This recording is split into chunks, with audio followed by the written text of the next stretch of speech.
live. Good afternoon, everyone. Hopefully you're doing well. On this beautiful day in Southern California, it was a bit chilly in the shop. I'm a bit dead because we've been working like crazy. It's about SEMA time coming. The crunch is here. It's getting bananas. My goodness, I don't know what's going to happen soon. But we have 6 cars we're taking to Las Vegas, which is the destination place beginning of the 5th through the 8th of November. I'll be there from the 4th through the 8th, of course. And it's going to be pretty bananas indeed. So if you haven't been to SEMA, it's a place to go. Dirty Harry, Blue Steel, thank you so much here on Instagram saying Team All-Wheel Drive, amen. Hello, Tristan, how are you? Long time no speak. Hopefully you're doing well and taking care of business. Yeah, the SEMA builds are coming. We have, how should I say, 5 electric, 1 petrol, which is a good sample. SEMA, what SEMA says emergency hookers? Hello, sexy emergency hookers. How are you, sir? Hopefully you're doing well. Good friend of mine. Yeah, SEMA, usually you'll be transporting for me, but you don't do that stuff anymore. Transportation is, I guess, beneath you. So, as normal, my form is here. I have all of you, my friends and family on Instagram. Have YouTube Live going direct right now.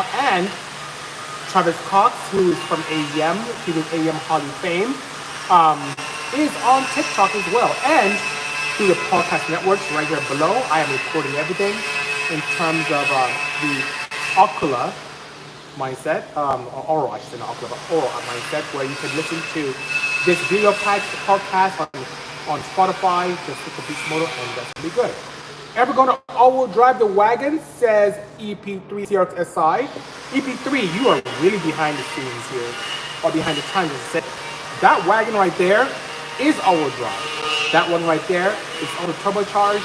In addition, has a sequential gearbox and a K24 engine. So, the first wagon I built, version 1.0, had a front-wheel drive single cam D16 Z6 setup, which is a lot of power, and so on and so forth. The most powerful at the time, and really created a slew of products for the D-Series market. That was parted out because people kept trying to steal the car when I drove it. Forgive the noise, my team is working away, dealing for SEMA and the other clients as we speak. And then, this is a version 2. Chris Nady from AEM Filtration, K&N Filters, came up with this concept to bring a second version out, bigger and better. So it has similar power output. This has 777 to the wheels, and is all-wheel drive to help with traction.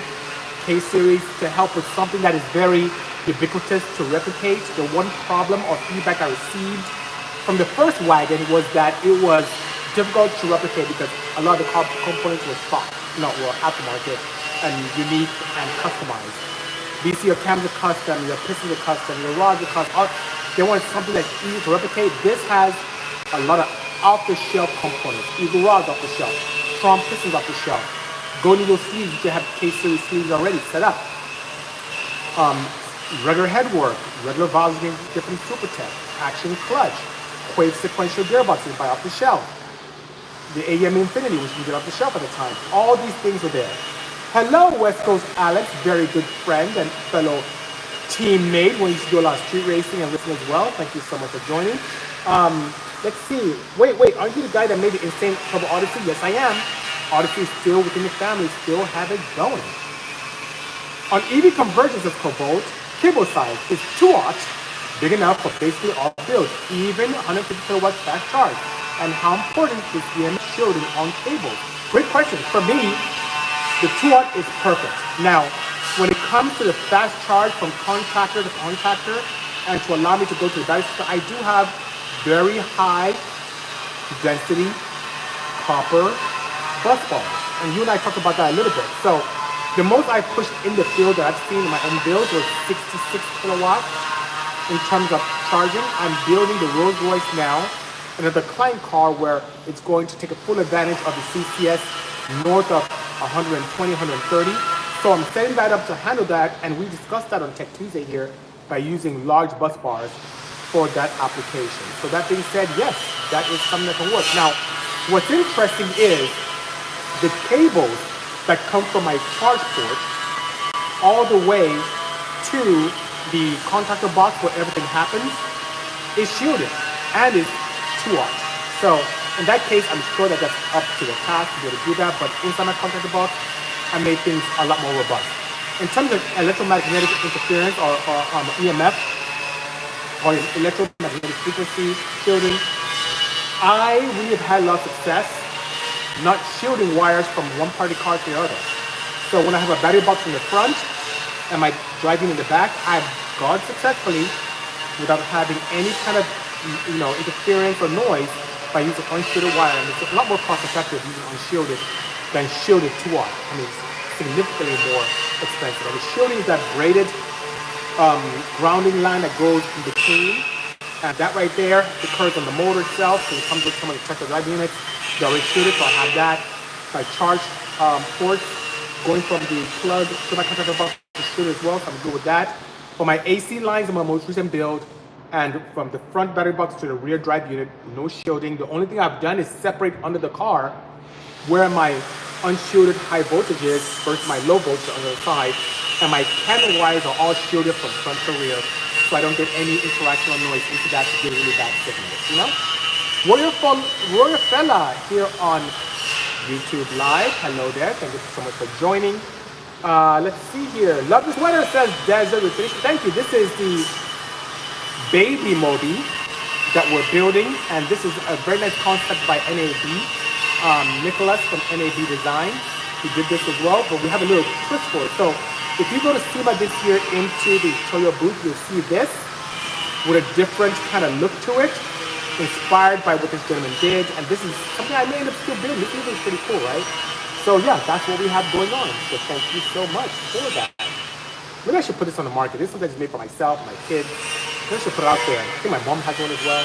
Really warm and very nice with what we do, BC, thank you. I'm going to use the F2D adapter plate next year, so that is great. The F2D is what was in my insight right here. Was developed on my CRX. I had a D-series gearbox that I put a lot of money into. I bought a final drive from Mugen, and I had this F-series motor that looked like pretty much a traded motor that I want to put in. And I didn't want to get rid of my D-series gearbox, and most importantly, I did not want to cut up my chassis to fit a Prelude or a Cord gearbox. So I came up with the concept of the H to D. First time anyone ever did that in drag racing.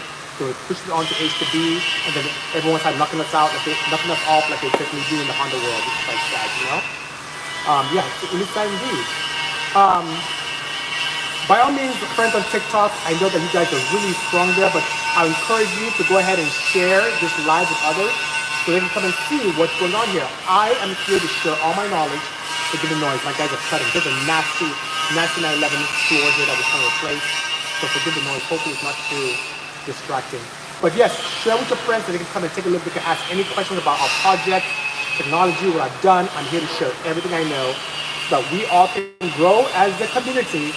And I, most importantly, can be that person I needed when I was younger. Because I wanted to learn about cars and people just wouldn't help me. And that really stifled my creativity and abilities.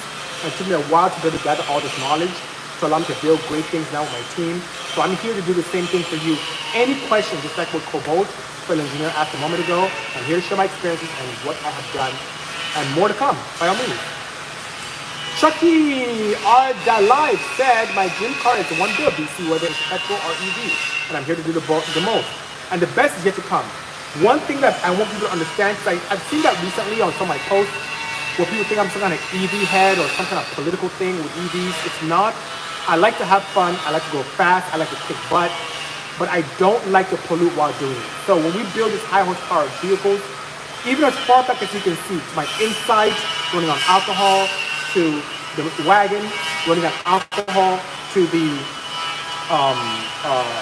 Odyssey that runs on alcohol, it runs on renewable fuels. I didn't want to use regular gasoline or high-octane race fuel. It just pollutes. And then when we came to the event of performance EVs, I embraced it wholeheartedly. Not because it's some political agenda, because it's a lot of fun and it's zero emissions. So I like that. There's another chapter coming next year. I can't wait to share with you guys what's going on. That will allow you to, any enthusiast customer of ours, to still retain the senses and passion and enthusiasm of the sound of the internal combustion with zero emissions as well. And it's not artificial sounds like what you see in the Ioniq 5N that I posted recently. It's pretty good.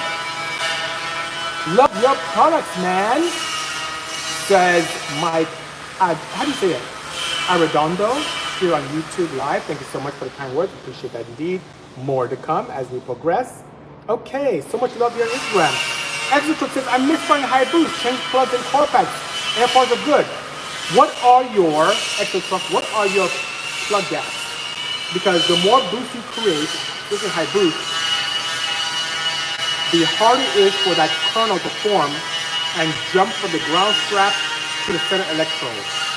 So that being said, I have in high horsepower builds, I've had as high as 0.019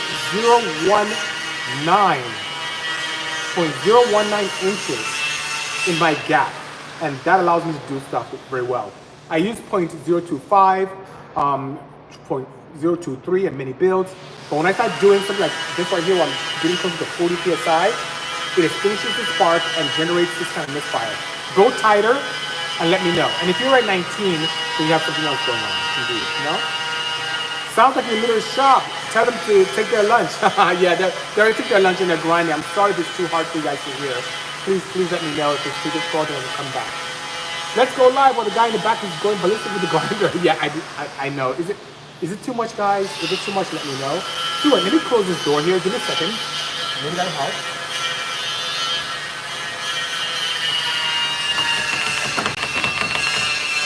Okay, I closed the door a little bit. Hopefully that helps kind of mitigate some of the noise. I sincerely apologize, guys. I sincerely apologize for that. Best of luck, old friend. Got to shoot again. That is great, Tristan. You're very talented, and I can't wait to work with you one of these days. That's so great indeed. Let's see here. WW Wibbs, good afternoon. Good seeing you. I'll try here through the jackhammer to listen to a legend. Oh my God. Luckily it's not jackhammer. They're actually cutting something. So there's this 911 T that we're building. It is a 1968 911, and as we getting it ready for preparation to go to paint, my team notices that there's some rust on the undercarriage, so they proceed to take all the interior out, and the floor is just missing. It's like it has no floor. You can Flintstone this thing. I'm gonna put some stories up on Instagram very soon showing that it's really bad. So now they're taking a chassis that we have, like a crash race car that we have, or we cut the floor out of that and transplanting a galvanized floor to the rusted pre-galvanization chassis to reinforce it and give it new life. So that being said, should be good. My concern later on as it comes up from paint, and maybe we'll look at that sometime today, are the suspension points to make sure that that's not rusting away, especially the rear, you know, so that's good. Sounds like you're in the middle of the shop. Tell them, sounds worse. Oh my God, how about now? How busy is the shop and where are you guys based out? Are you hiring? We are in Ontario, California. Yes, we are looking for some good design and fabrication work as well. Ontario, California, as you know. And it's quite busy as we hear. We're going crazy over here and it's great. So many cars to build and so much to do. All right, it's missing as low as 18 PSI. What is your plug gap, sir? Let me know. Any tutorials on tuning these electric motors with AEM? Says lay stuff. Lay your stuff. I don't know if I'm saying lay your stuff. Lay your stuff. Well, no, not yet. And I've been really challenged with the task of doing that. I should probably do a class showing how to use the VCU 200, VCU 300, and VCU 275 to tune. The one thing I noticed in our automotive industry, especially when it comes to EVs, is a lot of builders are, maybe some of them are peer engineers, some of the people who just like cars, and they just want a solution that's plug and play. Literally, take a controller, put it in drive unit, and drive it. But every car is different. The torque curves that I demand on a lightweight car like that 336 back there versus something on the Rolls Royce is totally different. We'll work on that, maybe too sluggish on the Rolls Royce. What works on the Rolls Royce will maybe definitely too much for that and make a very uncomfortable car to drive because the torque is just ridiculous. So there are some opportunities to tune each car, not only to the chassis and the weight of the vehicle itself and the use of the car, but also to the driving style of the client. So just like you would do with any internal combustion engine when you have a standalone system, where you take care of boost, take care of ignition timing, cam control, knob control, all that fun stuff, fuel ratios. The same thing happens with EVs, where you really dedicate some time to tune the torque curves for creep, reverse, taking off from a stop, partial throttle, regen, all that stuff plays a role. And if you find something for your chassis that works well, then you can replicate it for that chassis. Let's say, for example, you're building a ton of EF Civics or EE Civics, and then you perfected that, put it on all the EE Civics. But you notice when you put on different chassis, the demands are different, and then you have to retune it. So that's a great idea. I'm not shy of that. A lot of these builders don't like, some of them don't like the AM because, oh, I gotta tune it. They don't even know anything about tuning, but we come from the tuning world. We're used to that, and we actually appreciate it. So yeah, that's the deal. Did you see the Ram 1500 Raven? No, I have not. This morning I did interact with Chills. He is a global head of design for Stellantis. He is very intertwined with the Ram division. Probably designed some work there without him. The team definitely is pretty good indeed. Let's see. Ha ha ha, says Mustafa Fa on, I don't know, he's just being a bit of a trickster here on YouTube Live, but hey, I welcome all. Hello, John James to Graham. Thank you so much for joining. EPA shut down a lot of shops in my area, Maryland, since OG, triple OG, and that is a problem. That is my biggest fear. The Environmental Protection Agency are going around shutting down shops that tune cars, especially those that are streetworthy. It's against the law, federal law, to manipulate any kind of emission equipment whatsoever in any of these automobiles. So being able to, for street-faring vehicles, adjust ignition timing or fueling or remove any kind of emissions-related equipment is a big no-no. And the fines are quite hefty. I mean, up to $4,000 per incident. So imagine a tuning facility that does, you know, let's say 30 tunes a month and $4,000. You can imagine that you're looking at, you know, damn near $120,000 fine just in that month alone for 1 month. You know, so it's quite expensive to be able to do that. And that being said, you don't want to experience that at all. It can be quite expensive. Some shops are getting $4 million, $3 million, $2.6 million fines. Recently, Cobb, as a manufacturer of components that allow you to kind of manipulate those things, received something that is north of $2 million in terms of fines. So that being said, it's quite sad. Oh, so Eniola is Yoruba and Hausa in Nigeria. Well, I'm Igbo. So thank you so much for joining this Tech2sDay for a fellow countryman. I appreciate that indeed. Thank you so much for your presence. Okay, let's see here. Always have some of my favorite cards, 2336. Thank you, Bonita9086. Appreciate the kind words indeed. For your EV car, says Alpha Athena, what type of charging system do you use? Or do you adapt it to Tesla or Rivian charging system? Great question. What I typically use on every charging vehicle that we built here, for standard level 1 and level 2 charger, which is level 1 being what you put in your regular wall for 120 volts, level 2 being what you experience with 220 volts and thereabout. And you can have those in homes or you have it in the shop. I use standard J177T plug. That's what you see on the Legacy Rivians, on Hyundais, Porsches. That's a regular plug that I wish I had an example here to show you guys, but it has like 3 prongs in the, you know, for the AC and 2 prongs on the side, one for pilot, one for proximity. And then for the fast charging capability, quite a few of my cars have what is known as CHAdeMO. It's a Japanese standard that typically hovers maximum around 50 kilowatts per charge. And I use those in pretty much all my builds. Then recently we're experimenting now, courtesy of the Rolls Royce and the Neo EP9 we're building here, we are putting together what is known as CCS2. And that's a combined charging unit where it uses the top of the plug, looking like a standard J1772, and the lower bottom is direct DC to DC. And you can get, as I spoke to you about earlier, close to 150 kilowatts. So you can easily charge one of my standard 32 kilowatt hour setups in like 6 minutes. It's pretty amazing, you know? While the standard CHAdeMO, completely depleted, can do close to about 26 to 32 minutes charging from 0 to top. So pretty good indeed. Pretty nice. You get a Coyote yet? I was excited about it. Give me the Coyote as in the vehicle Ford-based Coyote engine, or a real Coyote that is in the wild that is related to the dog. Which one are you speaking of? If you're talking about the Coyote engine, yes, we have played around with that. We had an AM Infinity. We started one right here on the bench. It was for one of my fabricators, Marvin. He was doing a swap into a truck, but before he threw it in, he wanted to make sure everything would fire up properly. So we kind of built a stand with a fuel tank and fuel pump and a cooling system. And we set up this AM Infinity ECU with a plug-and-play harness, and we started up without qualm. So I've done that, but have I built any in-house for myself that I drive around? No, I have not. All right. Do you think the engine swap is going to become extinct unless you go EV swapping? How do you foresee these technologies becoming accessible to the everyday blue-collar worker? Asked Bunta 9086. Just like, please forgive my analogy here, but just like how horses, which was the primary means of transportation about 100 years ago, hasn't gone away. You can still see horses, you can ride horses, more like a, dare I say, a rich man's sport. There are certain law enforcement that use horses as their means of moving around and patrolling as well. The internal combustion engine is never going to go away, no matter what. Will it get more expensive? Probably. With the advent of synthetic fuels and cleaner opportunities for horsepower, I don't really see it completely going away and being a rich man's sport only. When it comes to swaps, people are still going to take advantage of all the opportunities that exist in terms of upcycling vehicles and being able to build these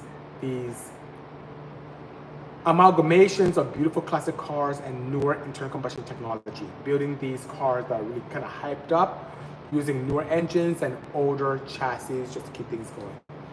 I do see the EVs becoming a lot more cost effective. Even now, if you go in the used car market, they're very, very cost effective nowadays. You can get a Model 3 for like $20,000, $18,000. It's amazing. It's one of the most popular cars out there in terms of EV.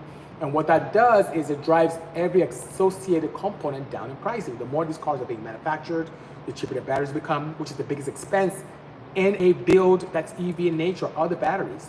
And with the ubiquitous nature of these cars, a lot of them going to wrecking yards, people are recycling them and upcycling their cars using parts from crashed or retired vehicles. That being said, it's going to be more and more cost effective. So for the blue collar worker, I foresee it being just as cheap, if not cheaper, than doing an LS swap. The time may come when Tesla swaps will be as cheap, if not cheaper, than LS swaps. And the LSs have a certain price threshold, depending if you get an LS, LSX, or LT. The Tesla drive units are getting cheaper and cheaper, especially the Model 3 ones as they come to the market. The Model Y is the best selling EV, I believe, on the planet.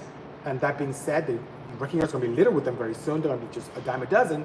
And that would be the go-to to be able to make 300. They're about 300 horsepower with a lot of fun. The larger drive units with a Plaid, you can make 600 horsepower with a lot of fun. If you combine a front and rear drive unit of the Tesla, you can make 4 figures. It's going to be better.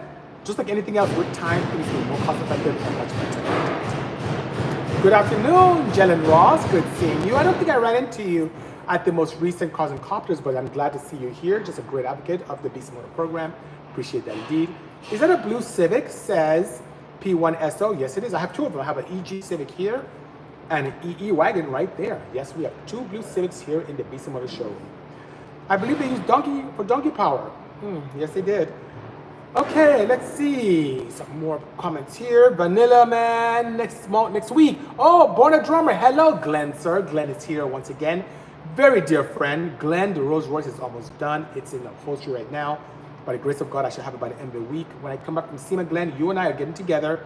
We're going to go to 50th Cafe, get some molds, and drive around LA. Maybe go to Rodeo Drive in the Rolls Royce and just have a good time. So thank you so much for being here. Appreciate you.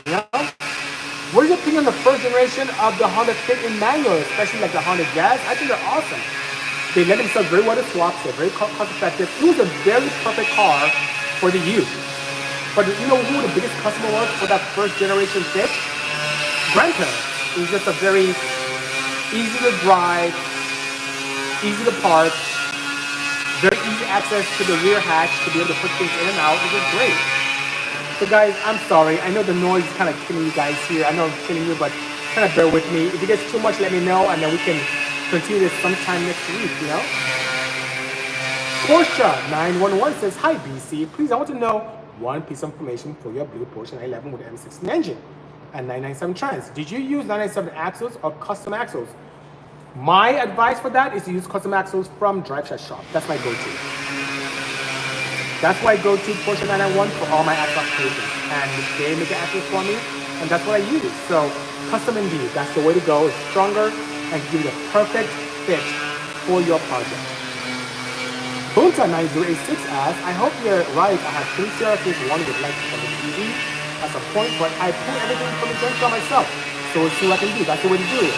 But be very, very careful. Just like with the CRZ, and the battery packs and the motor, the integrated motor assist, the IMA setup and that, And you have to be very careful how you pull that because the magnet can actually screw your fingers off in the CRZ. You have to be very careful when pulling battery packs. If anything, have it pulled for you, take it home and be very careful in dismantling it. And then you take it from there. But yes, it's going to be dime a dozen very, very soon. Kyle Gary says, hey BC, good afternoon. What valve spring should I run on my D-Season Y8 for 30 PSI? I want to make sure I don't have valve float. Easy. Bisimoto Pro Springs. We have them in stock. They're less than $180 for a set. That is the one to go. We've tested them to 14,000 RPMs on a Spintron machine without any kind of floating whatsoever. The springs are extremely reliable, have amazing longevity. You run them season after season after season in a hardcore racing. That's the way to go. We have it on the Bisimoto website.